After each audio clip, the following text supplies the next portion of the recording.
मेरे मैया।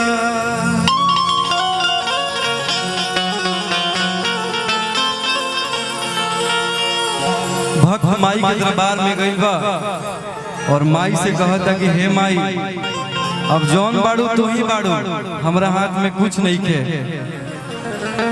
अब जौन करबो तू ही करबो, हमार हर दुख दर्द समझा माई।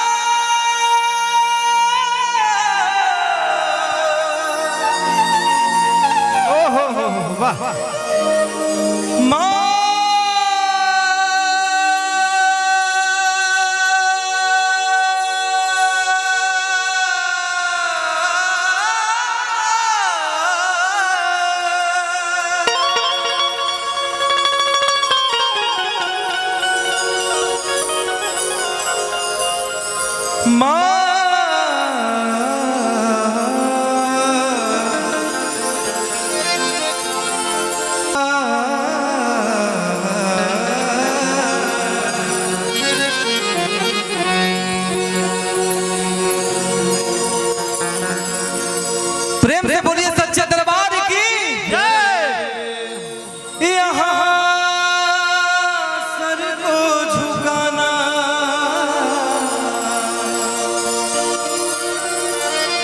यहाँ झुकता जमाना। वाह। दरबार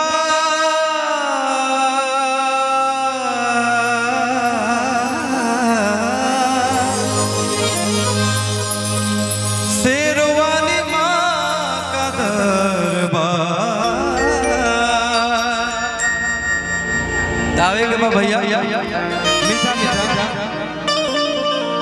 यहाँ सर को झुकाना, यहाँ झुकता जमाना। यहाँ सर को झुकाना, यहाँ झुकता जमाना। दरबार शेरों वाली माँ का दरबार, शेरों वाली माँ का दरबार।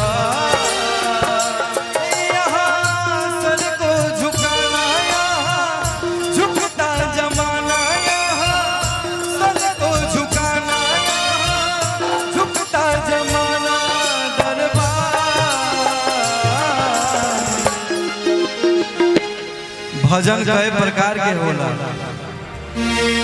आप लोग के ताली बाजत रही तो हमने के मनोबल ऊंच रही। माई के करा के दू दू को हाथ देले बड़ी, सब लोग अपन हाथ उठा ले। कैमरामैन भैया लोग के छोड़ के बाकी लोग सब उठा ले। ना ना वो उठाई तो कोई दिक्कत नहीं है। अब प्रेम से आवे के बाद ठीक ना हो। यहाँ सर को झुकाना, यहाँ झुकता जमाना। यहाँ सर को झुकाना, यहाँ झुकता जमाना।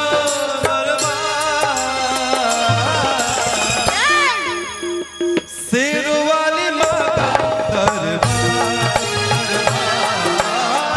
शेरों वाली माँ का दरबार।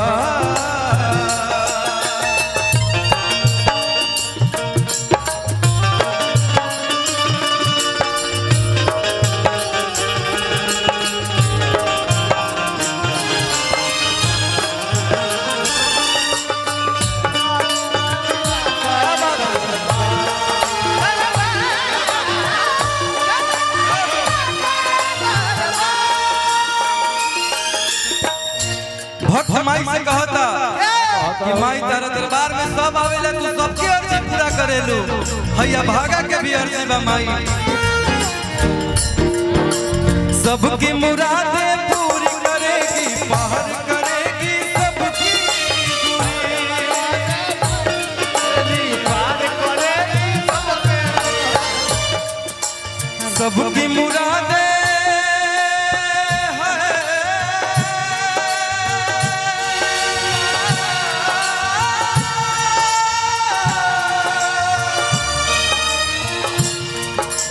सबकी मुरादें पूरी करेगी, पार करेगी सबकी दूरी, पूरी करेगी, पार करेगी।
बढ़िया लागल होगा तो आप लोग ताली बजा के आशीर्वाद दीजिए।